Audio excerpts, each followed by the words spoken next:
we are, June the 23rd, just getting ready for another pasture move. We actually put, where you can see the cows way down there, they're in the last rotation of the sandpoint. And this is where they will be tomorrow. And it looks like everything grew about 5 inches overnight. This is a really nice alfalfa grass mixture that makes incredible hay.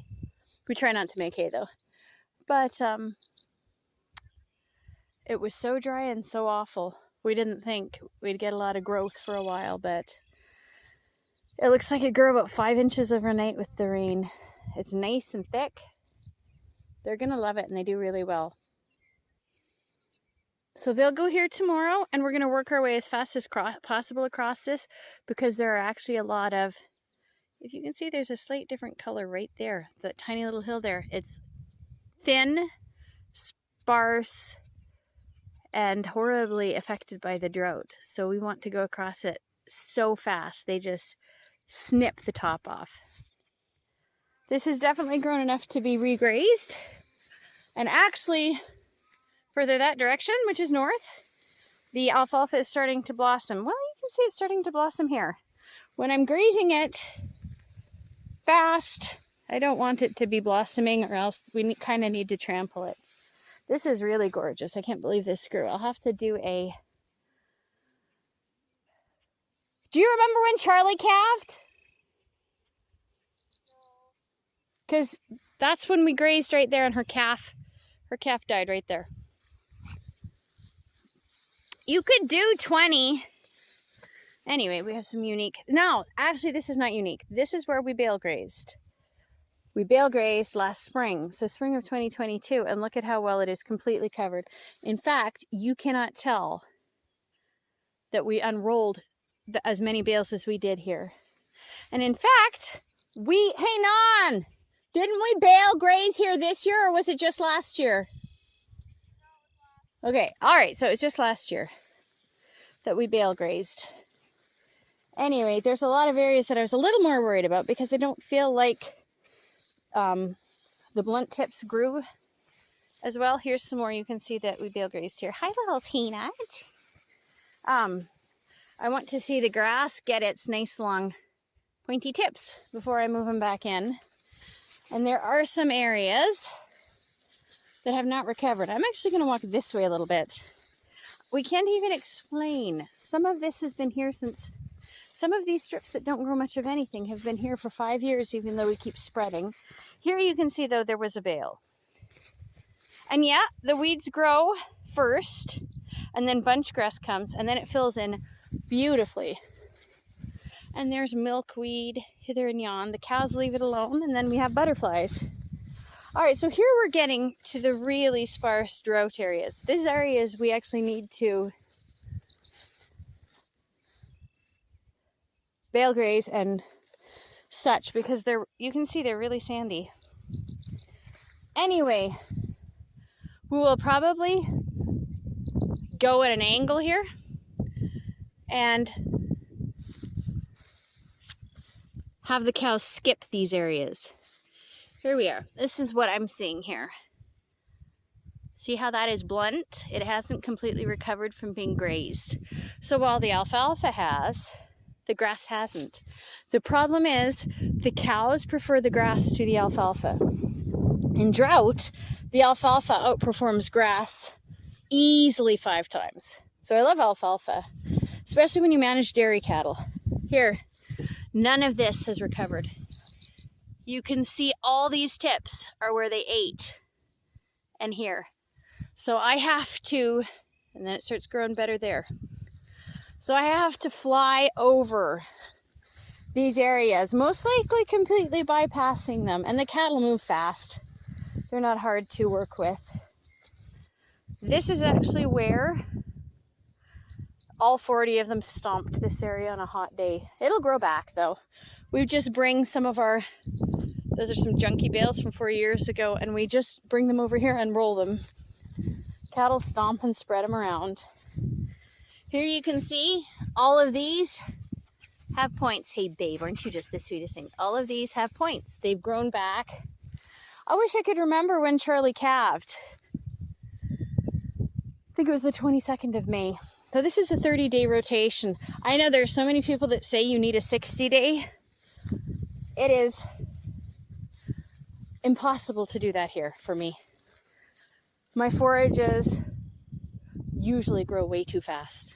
That is the best thing on the planet. I love seeing this. I know a lot of people wouldn't be happy to see this, but I want some of it. It's why I don't mow to make things even after they've grazed. I want some of this to go to seed. And actually, I'll make sure that this alfalfa goes to seed. And the sandpoint over there, I hit it before it went to seed, and then I'm going to let it grow back, bloom, and go to seed. I want to graze every field at a different stage every year. And if I walk this way again, you'll see again more areas that are thinner and more drought stressed that will skim fast. But honestly, this is recovered. It's just you can see it's thinner.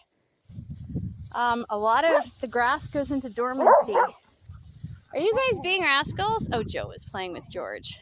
Ouch, that's a painful play. And it's just starting to bloom. Last time we passed through it, it was very, very young. It wasn't anywhere near bloom. And that's why I'm ready to, it's just, here we go, it'll be just starting. That's why I'm gonna make a pass now. It was really young before. It's starting to bloom this go round, and the next go round, I'm gonna have let it go to seed. And while everybody goes, what do you mean going to seed? The alfalfa will have 0 feed value.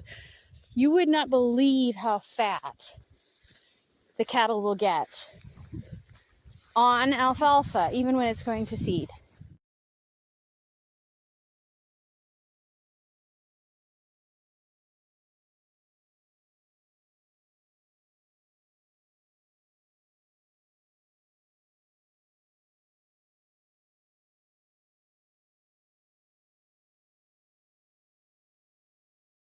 Many, many years ago, a dairy farmer I was talking to said that the secret to keeping your alfalfa going is to try not to ever make hay from it, and to let it go to seed at least one season a year. I mean, one time a year. Because although it has it inhibits its own growth when it goes to seed and lands by its own plants. That's what alfalfa does. That's why farmers don't plant it back, an alfalfa field back into alfalfa that year. But when you let a field go to seed, it produces tons of seeds. And those seeds just regrow. And you can get your fields going for 20 and 30 years doing this. And if you're raising beef cattle, and not just dairy cattle, they get tremendous amounts of feed value from it. And you can get away with it because you couldn't get away with baling. Alfalfa had gone to seed, but if it's not dried, those stalks are still very edible. And the cows actually adore the seeds. They'll go through a field eating all of the tops off, eating all of the seeds. Then it actually goes through them and they spread it in their manure and it gets covered instead of just landing on the soil. It's actually really incredible. Works fantastically. Anyway, I was just going to show you how good the cows look tonight. This field never looks good. We can't figure out why it's so poor. It never likes to grow a lot. I see it likes to grow wormwood, so that'll get mowed.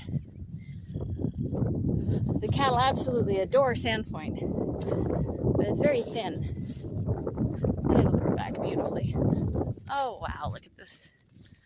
I don't know where the other side of it is. But anyway, the cows absolutely adore the sandpoint. And the bees make really good honey.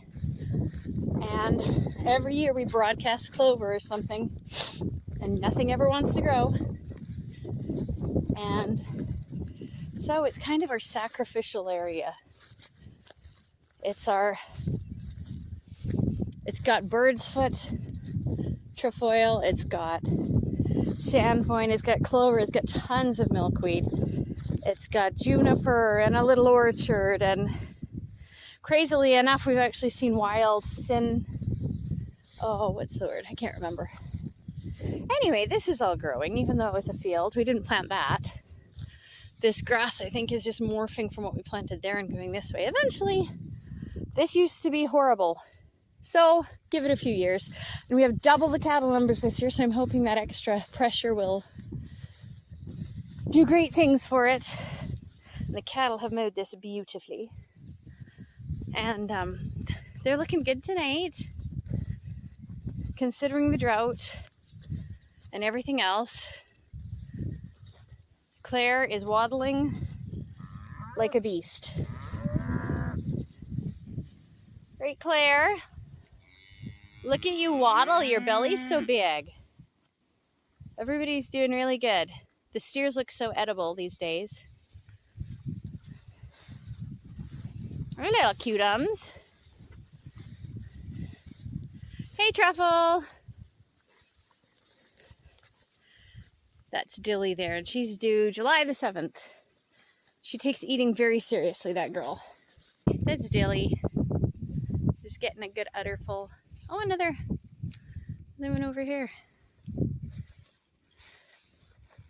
Hopefully she has a little boy. We don't need any more girls. This is Phoebe. She raised a beautiful heifer for us this year. No, last year, sorry. There's Irma, is almost as big as her mama. She's just turned a year old. I'm excited to see how she milks. She's a good girl. And that's Nellie. She's the one we're milking. We have 2 more milk girls, but they're at the house right now. And that boy is going to be especially delicious. You can see he's putting on fat at his rear end, and little rear not so much, but he was castrated young. I find they don't come into their own quite the same way. Great, Dilly. Good girl. Little Cammy. Anyway, I'd better hang up because I better stop because it is 15 minutes worth. There you go, pretty girl Irma. We will breed her to a New Zealand Jersey this year. Maybe reduce the height a little bit on her. She's not that big in the grand scheme of things, but as you can see, I'm used to much smaller cows, and I prefer them to be smaller. That's her mama she's walking by. I guess she might be a couple inches shorter. Nellie is 55 inches. But anyway, hey girls.